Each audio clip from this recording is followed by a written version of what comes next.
Hello and welcome to another episode of Half Court Press. He's Wilson Moore. I'm Jon Walker. And we're back. We're back. Back like we never left. After like a 1 week hiatus. Yeah. Happy belated Thanksgiving. Happy belated feast week to all who celebrate and watched college basketball. But we're back. I was in Vegas. Wilson was in the tropical oasis of Lincoln, Nebraska, I believe. Or did you go home? I went home. That's yeah. good. So you were in the tropical oasis of the Twin Cities. The even more tropical oasis. I drove back from the Twin Cities on Sunday, which listeners of this pod might know Nebraska played that day. So I left at like 6:30. That's brutal. It was 7 degrees when I turned my car on in Minnetonka, Minnesota at 6:30 before the sun was up. Not good. Not great. We had mid-50s all week in Vegas. Sounds nice. This is perfect. This is perfect. And it was kind of like mid-50s when I left Omaha before Thanksgiving week, or at the beginning of Thanksgiving week, I guess.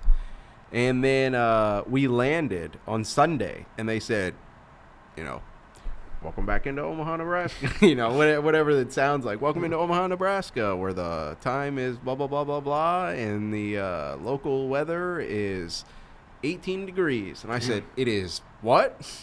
So it's been an interesting couple of weeks, though. The last time we did this was the day before the Creighton, Nebraska game. Has anything happened since then? A lot has changed. A lot has happened. And then things changed even more. Yeah, I was going to say things changed, and then they might have changed back from there. But before we dive into all of this, Wilson, how was your feast week, and how are you? It was great. Yeah, it was a good week, good Thanksgiving week, good to get back home, see the family. It had been a few months since I had been back in Minnesota, so that was nice. And, had a good Thanksgiving. How was your week? How was Las Vegas? You didn't get lost? I didn't. I didn't end up on a roof terribly sunburnt anywhere with my 4 best friends looking for me. I do like to imagine like the Creighton beat recreating the hangover. Yeah. Who gets lost? I mean, it's you, right? Like, I don't know. I hope not, but odds are, yeah, probably. No, it was. I can't say too much because what happens in Vegas stays in Vegas. I'm kidding. No, it was a good time. I'd never been to Vegas. Except for the things you wrote. Those went from Vegas to Omaha. Yeah. It was cool. It's a very expensive city. Yeah. That is for sure. You do not go to Vegas and not spend money, whether that's at the tables, at the slots, or anywhere outside of your hotel room. But it's cool. It's kind of everything you think it'd be. Bright lights. Everything's huge. Everything's glamorous, extravagant, and so it was good. Creighton, Nebraska, 2 Fridays ago, or 1 Friday ago, soon to be 2 Fridays ago, because we're recording this on Thursday.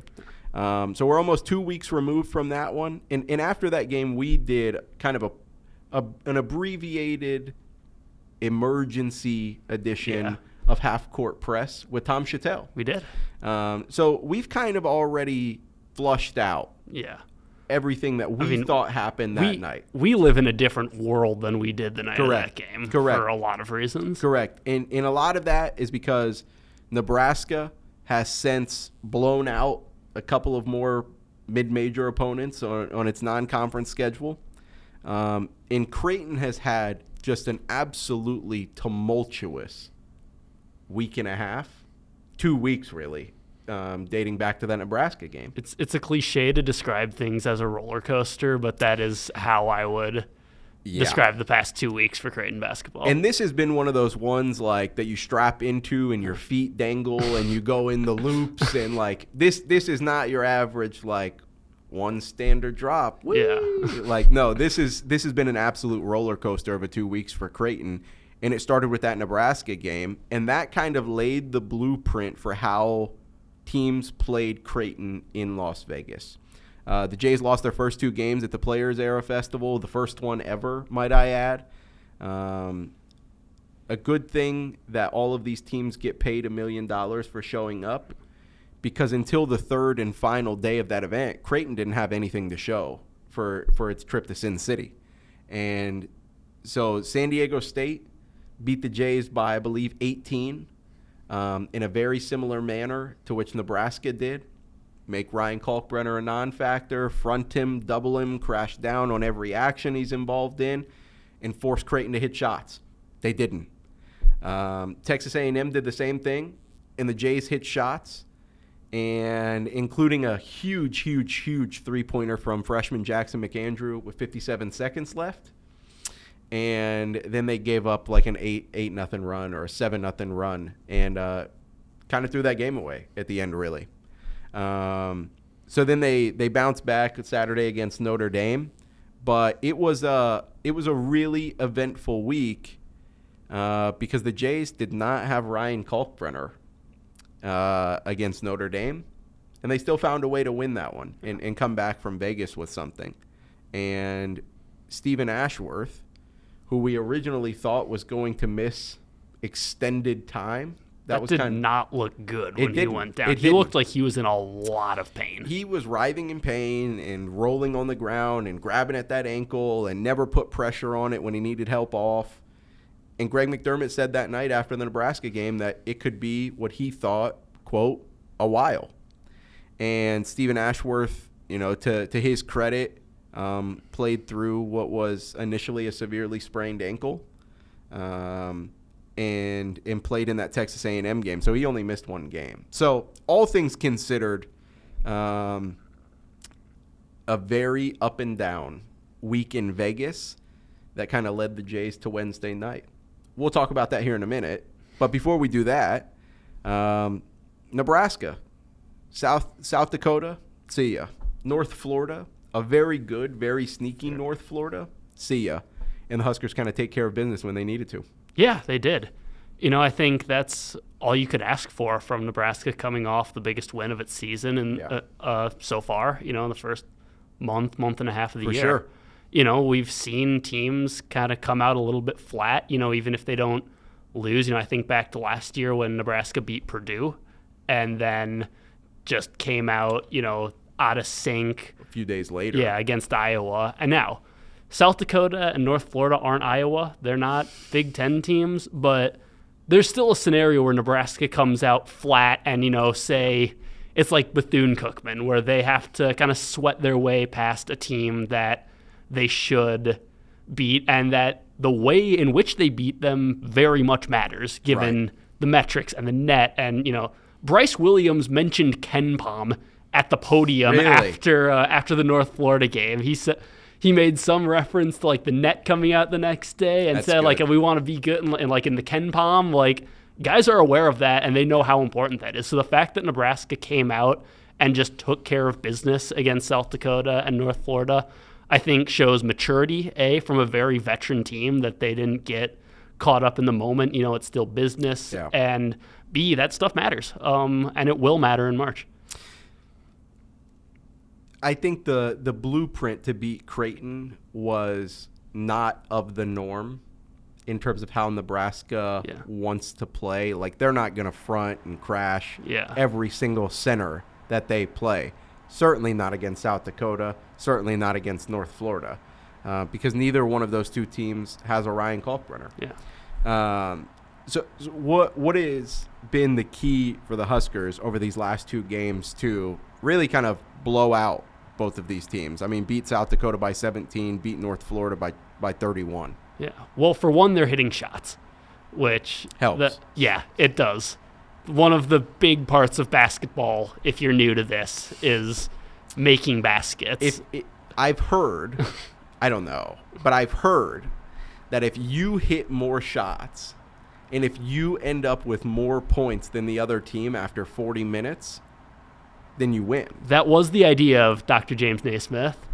But yeah, I mean, Nebraska finally hitting some shots. I mean, and now we're seeing kind of the full potential of this team when they do that. Connor Essegian has been on a heater for the past 2 or 3 games now. It's been kind of nuts. Yeah, I mean, and it's just, he is stepping so confidently into these 3-pointers. He looks like, he's alone in the gym when he takes these threes, just hand in the face, doesn't matter. Like, he just looks comfortable, and Nebraska needed that. And you're just seeing, it diffuse a little bit. I think Sam Hoiberg hadn't made a three until, I forget if either South. He definitely made one against North Florida. He may have hit one against South Dakota. So just he's seeing the ball go through the basket a little bit. Aaron Eulis hadn't made a three-pointer until he hit from half court against South Dakota, and then he made one just like in the flow of the offense. So you're starting to, and neither of those guys really profile as like knockdown shooters like Connor Essegian does, but just they were shooting 0% from three, and now they're starting to, and that wasn't going to last. That's but and now they're starting to make some, and it's just just fewer empty possessions, more possessions where Nebraska is getting rewarded and rewarding itself for creating an open look. Yeah. And I think you couple that with just, this is a big physical team. And they really lose some of that with Berke Buchengel injured right now. We can get to him later. But just, we saw it I think we saw it first against St. Mary's, and then we really saw it against Creighton, that's how this team can win games. They can, even if they can not make shots and win games just by being physical and tough, by Jawan Gary just being a dog, as he likes to say. And, Braxton, Berke is tough. Braxton Mia only played like 11 minutes against Creighton, and he just made life hard on Kalk for all 11 of those minutes. So just being physical, being tough, and when they do both of those things in one game, I think you really see the potential this team has. Yeah, I think so. I think that Creighton game, again, maybe not schematically, not in that sense, because they're not going to front crash, again, every center that they play. There is no Zach Edey in the Big Ten this year. You know what I mean? So I don't even think they're really going to do that a lot in Big Ten play. Yeah, I mean, the Big Ten doesn't have the centers it used to. I mean, even when you think 2 years ago, if you're a Big Ten team, you're dealing with Edey, Trace Jackson-Davis, Hunter Dickinson. Yeah. He was in Nebraska last night, but he's not in the conference anymore. Even Cliff O'Morey is gone. It's not quite the dominant big man league it was, and that's all cyclical, but that it was 2 or 3 years ago. Yeah, and I think that Creighton game kind of laid the blueprint for Nebraska to much like Creighton's win over Kansas did for the Jays. The Huskers' win over Creighton proved to them that, hey, if we play like this, we can beat teams like that. Yeah. And that's what a win like that does for you. And I think that's really kind of the blueprint that Nebraska can ride the rest of the way. I mean, you revert to the means when it comes to shooting, whether that's Creighton, whether that's Nebraska, any team in the country. Like, if you have good shooters on your team, if you have a career, let's say 41% guy, and he's not shooting well through the first couple of weeks, let's revisit it in January. Yeah. Like, everything reverts to the means one way or another, typically. But this team was always gritty, physical, and we saw that through the first, 2.5 weeks, long before they played Creighton. Yeah. Yeah, absolutely. So a big one for both Nebraska and for Creighton, that the Jays clobbered Kansas for all of 40 minutes on Wednesday night for their second win over the number one team in the country in 9 months. Yeah. They beat UConn by 19 in February and did it again Wednesday night at the CHI Health Center. Creighton 76, Kansas 63. And it wasn't that close either. Yeah, no, it wasn't, and that's kind of why I keep thinking like, oh man, it was only 13. Yeah. Let me pull up my story really quick and just so Pop Isaacs was the highlight, sure, and we'll get to that here in a second. But Creighton shot 41.5% from three. That'll play, especially a team that takes them at such a high volume that Creighton does. So they hit 12 threes. That tied their season high. They out-rebounded Kansas by 13. If you would have told me that after the way this team rebounded in Vegas, I would have laughed. Yeah. And so they out-rebound Kansas by 13. Most importantly, Wilson, they led the Jayhawks for 30 minutes and 45 seconds. You talk about wire-to-wire wins. Yeah. That's the definition of it. Creighton started the game on a 10-2 run. A couple of buckets from Jemiah Neal. Jackson McAndrew hit a three. Pop Isaacs hit his first of 6 threes. And away they went. Bill Self called a timeout like a couple minutes in. And Kansas was rattled more so than it had been at any point this season. And Creighton just kind of kept its foot on the gas the rest of the way. Pop Isaacs was the big story, of course. Season high 27 points. He had previously played Kansas 3 times while he was at Texas Tech. And he had not played all too well. So his freshman year, his first time ever playing Kansas, he was 1 of 9, 1 of 6 from 3. It was 7 points. But Tech won. His second time, he was 2 of 11 with 11 points in a loss. And last year, he was 6 of 14, 4 of 9 from deep, 18 points in a loss. So him to go for 27 when Creighton absolutely needed him to, and do it on 10 of 15 shooting, hit 6 of 9 threes. That was kind of the catalyst for Creighton to pull off another big upset that is going to, and already has, benefited Nebraska. Creighton was not high in the first net rankings of the season. I think the Jays were 99th. Not good. That is, the resume is obviously going to look a lot different, and the net doesn't have enough data yet of this season to be like completely accurate. 99, you are not even close to the NCAA tournament cutoff. Like, you're not even in the NIT at 99, right? And so Creighton gets that win over Kansas. The Jays jump all the way to 75th, I believe. And that gives the Huskers a quad 1 win this early in the season. Yeah, and that's huge. I know Nebraska fans don't want to root for Creighton. Right. But I think a lot of people need to realize if Creighton had just gone on a tailspin from that game, Nebraska would have lost its signature win and one of its major NCAA tournament building blocks. Right. Because Nebraska plays a pretty light non-conference schedule. There's a reason for that. 9 newcomers, right. No reason to throw them in off the deep end right away. But it also means those chances at big non-conference wins are kind of few and far between, and they needed to capitalize on either Creighton or St. Mary's.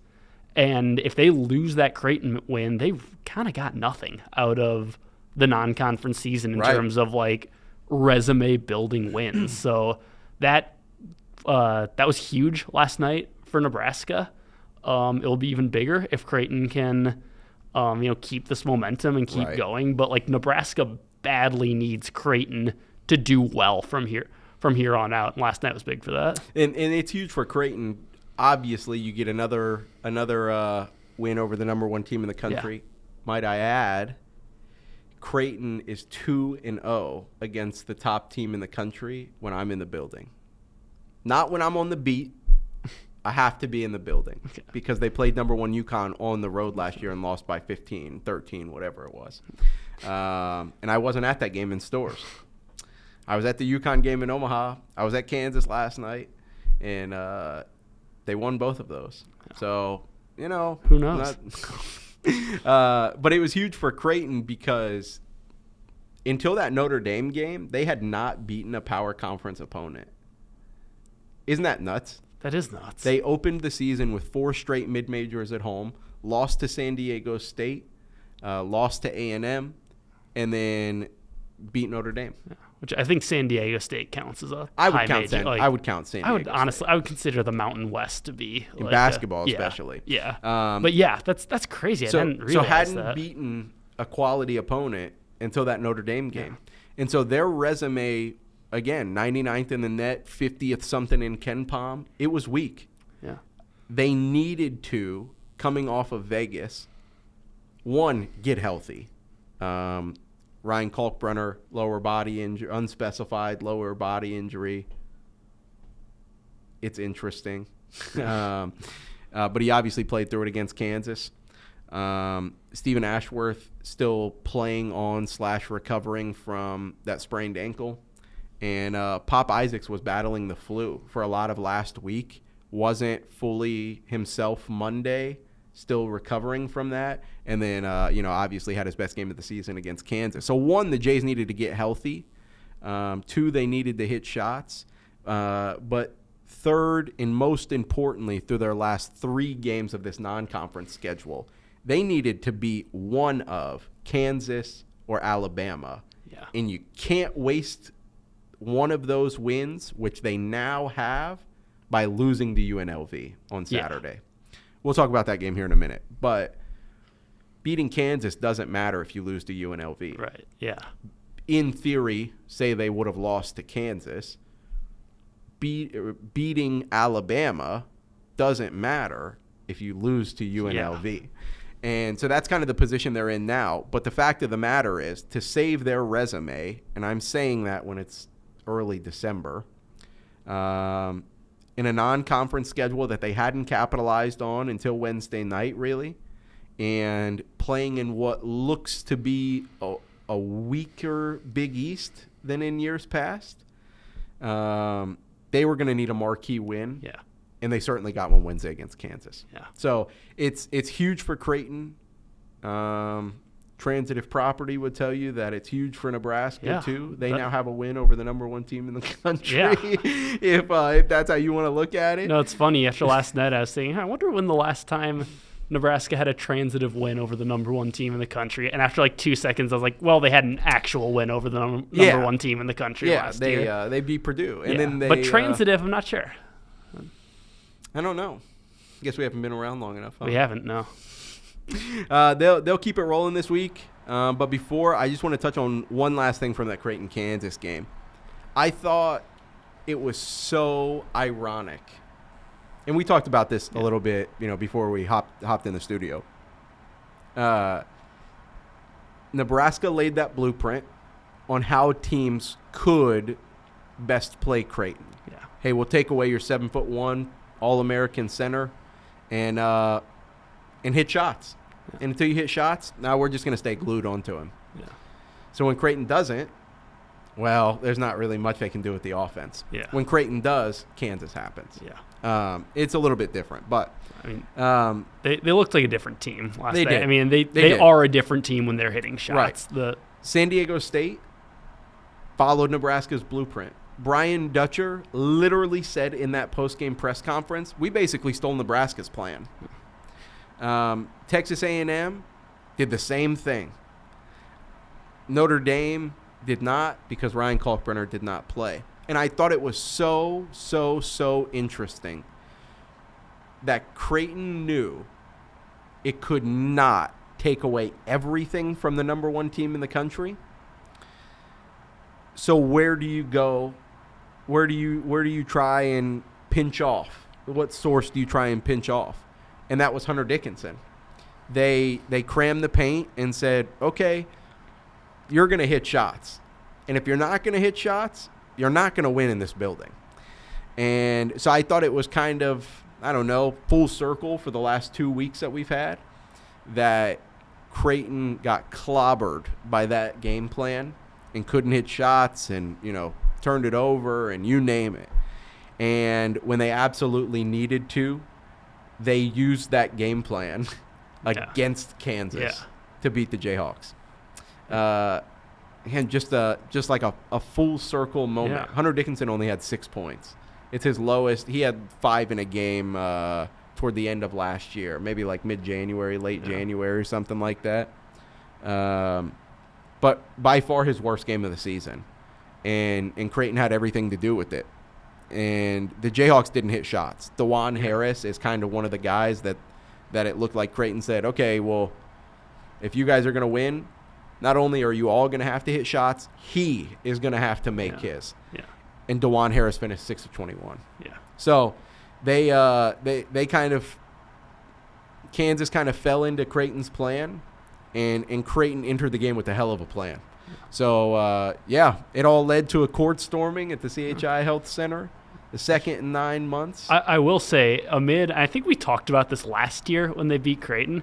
Amid all the discourse of like court storming, I think Creighton does that very well. They have it down. They get the little rope up, get them through the handshake line to the locker rooms. Yep. The rest of the court is open to celebrate like that. They have handled that really well the past couple of years. No, they sure have, and Greg McDermott has handled it well with Creighton's players too. Like he usually tries to sub out. Like Ryan Kalkbrenner, obviously he's still dealing with a little bit of the injury. Get him out of there. Yeah. Stephen Ashworth. Yeah, I think the last thing people want is the guy with the sprained ankle jumping up and down in a packed student section that had just flooded onto the court. So, no, Greg McDermott does a good job of getting his guys out of there. But Creighton's event staff or the CHI Health Center staff, it has been incredible how efficiently they have kind of managed these two court stormings. That should be shown in like a training video, like teach tape. Yeah. Hey, this is how you do it. As soon as the game ends, rope off the opposing bench, clear their path to the locker room, and let the kids run. Yeah. I guess. Big one's coming up this weekend. One, because of what we just talked about for Creighton, if they lay an egg against UNLV, Wednesday night doesn't matter. Only in a vacuum, really. We beat the number one team in the country. And as you can attest to with Nebraska last season, what happened after that? So big one for Creighton. Big one for Nebraska, too, because the Skurs are going to open Big Ten play. They are. At Michigan State. At Michigan State, which is not an easy place to begin the Big Ten season. No.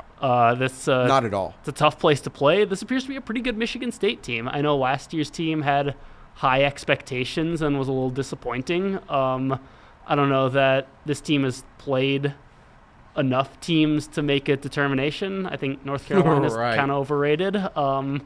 But hot take. I think so too. I mean, they've lost to good teams. They haven't lost to anyone bad, but they also haven't proven to be. They haven't beat a good team. Exactly. Anyway, one of the teams who beat them, the Michigan State Spartans, will host Nebraska, and this will be a big test for kind of what we were talking about of Nebraska's grit and physicality. Michigan State gets a ton of offensive rebounds. Nebraska needs to limit those. It's hard for me to see a scenario in which Nebraska wins without a big day from Jawan Gary, just because you saw it in the Creighton game. I think that'll probably go for most games for them this year. But I think especially against a team that plays that style of physical, gritty, gets rebounds. Jawan is the guy who sets the tone for Nebraska in that regard. So I think that's a key to the game for Nebraska. It'll just be Jawan Gary, and they gotta. I guess to even bring it back to what I was talking about, the maturity, they have to be mature. They can't get caught up in the moment. They can't let the crowd fluster them, which they did a very good job of that at Creighton, dealing with a hostile environment. They have to do that and, just not let Michigan State run them off the floor and beat them under the basket, which are the two things Sparty tries to do. Yeah. I think we saw with Creighton last night, because Creighton hadn't got out to good starts. Really until that Notre Dame game. Texas A&M a little bit. But again, Texas A&M kind of hung around. But they hadn't got out to good starts. And I think Creighton, Kansas showed when they opened the game on a 10-2 run, we've got a little bit of life. Yeah. Or in Nebraska's instance, when they played Creighton in Omaha, this place is a little quiet. Yeah, and I think we talked about this. You can do the same thing in East Lansing. Yeah, I think we talked about this. I found Creighton's win over Kansas to be similar to that Nebraska-Creighton game. Not stylistically, but just from a vibe sense of the team, the underdog kind of threw the first punch and got the team that was favored a little off balance early. It got it wasn't had a little more juice. It wasn't quite like Jake Paul, Mike Logan Paul or whatever it was. Jake Paul. I didn't watch him. Not gonna lie. I did, unfortunately. Please continue.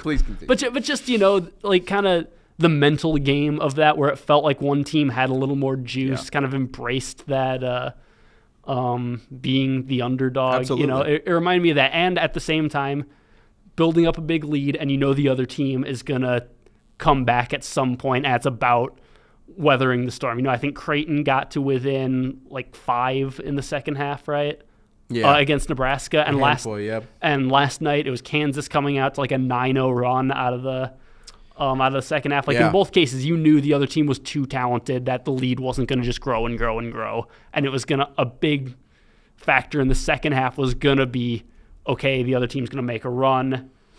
How will the team that is currently ahead handle that? And that's kind of what Pop Isaacs said. I asked him, because that was such a theme in that Creighton-Kansas game, that every single time Kansas had life, even in the slightest, Creighton responded. Yeah. To, it was like, oh, you landed a couple jabs, here's a really good hook. Yeah. And so I asked Pop Isaacs about that after the game. What allowed them, after everything they had been through, what allowed Creighton to be resilient enough to keep swinging? Yeah. And he pointed to we've been through a lot of adversity earlier in the season. He said, we knew that they were going to make a run. We just knew that we had to punch back when they punched us. And so I think that's a key, one, to winning on the road, is to silence that crowd.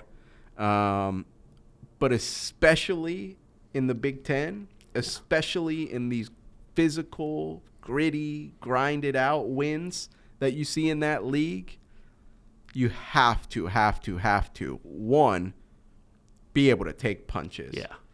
More importantly, you've got to land one at some point. And odds are you're going to have to land a few. Yeah. And so that's kind of the what it feels like, the key to Nebraska starting Big Ten play on the right foot. Yeah, absolutely. With Creighton, not as high stakes of a game on Saturday, you wouldn't think. But the stakes are, again, if you lose to UNLV, Kansas doesn't matter. Yeah. And I guess what about like the chaos scenario of losing to UNLV sandwiched between wins against Kansas and Alabama? Well, then the loss to UNLV wouldn't matter. Then the loss to UNLV wouldn't matter. But I think it'd be really tough to win in Tuscaloosa, obviously. I think we'll talk about this next week, but I think it's a good style matchup for Creighton, and that's part of why they beat the Tide in Omaha last year, even when Ryan Kalkbrenner didn't play the last 15 minutes of the first half. But we'll talk about that more next week. But that would be an insane scenario. Yeah. That would probably be the most insane. Yeah, I don't think it gets crazier than that. Because a loss Saturday would be like, oh man, here we go, we go. Now we gotta go play Bama, and then they win in Tuscaloosa in prime time. That's a 7 p.m. tip our time. So no, that would be nuts. But in a vacuum, you cannot lose to UNLV. And this is a Rebel squad that beat the Jays by 15 last year in Vegas. Both of these teams are drastically different, especially UNLV. Obviously, Creighton is too. But I don't think it's a game Creighton should lose. Obviously, if you can beat Kansas, you should be able to beat UNLV. But Greg McDermott's the first person to say, Creighton plays either miss games or make games. Yeah. Against Nebraska, it was a miss game. Yeah. There's Tom Chattel. I saw him. There's Tom Chattel. There's Tom Chattel. He walked by. He waved. That'll be a fun Easter egg for the people watching the video version of this. At some point, you just see Tom walk by in the background. Yeah. I thought he was going to come in here. I really did. I kind of was hoping he would. Shout out Tom Chattel. What was I saying? The make games and miss games. Nebraska was for sure a miss game. Kansas was for sure a make game. And so if Creighton has a miss game against UNLV, who knows? And if they lose that game somehow, who knows? You know, it'll be an interesting conversation in the build-up to Bama next week. But they have to win it, man. And I think they should. I really do. The problem is, after they beat UConn last year, I believe then they had to go to St. John's, go play St. John's in the Garden, if I remember correctly. And their thing was, hey, you know, we don't want to let down the win over UConn. We're focused. We're locked in. You know, we've turned the page.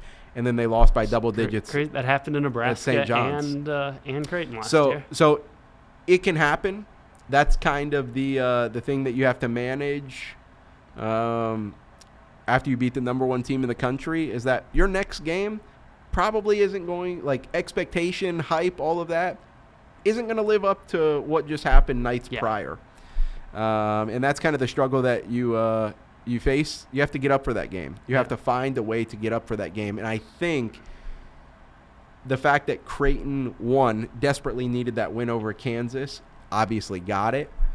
But since they were reeling before that and had lost 3 of 4, I think that helped. And I think they have to kind of carry that same desperation into Saturday against UNLV. Yeah, I think that's always kind of a litmus test for college basketball teams. Absolutely. You know, it's if you can beat the number one team in the country. But it's also, anyone can get up for the number one team in the country. Can you get up 2 days later? Can you get up for UNLV? Yeah. Can you get up for whatever other non-conference opponent? You know, it's a kind of a sense of mental toughness there. Let's go through a little. You mentioned Bear K earlier in the episode that you'd have an update on. You talk a little bit about him. Let's just go through and talk about the, I don't know, unofficial health reports for these two teams. What's the latest with Bear K? Yeah, well, we talked to Fred this early morning. I forget what time. It was only a few hours ago. Sometime Thursday. Yeah. But anyway, and Nebraska's healthy other than Bear K Buchtengel, who is dealing with a groin strain. He's still working through some things. He's been limited, but like active but limited, if that makes sense. Yeah. So we'll see. You know, it sounds like he'll be a game time decision against Michigan State. And he's big. You know, like Nebraska has really, I think it's interesting. I can't remember if I've said this on this pod before. I know I've said it just talking, but like Fred talked a lot in the preseason about how skilled Bear K is. So this guy can shoot, he can dribble, he can pass. He's 6'10", and we've seen some of that. He hasn't really made shots from the outside, but what we didn't hear as much about that we're learning is just how tough and physical he is.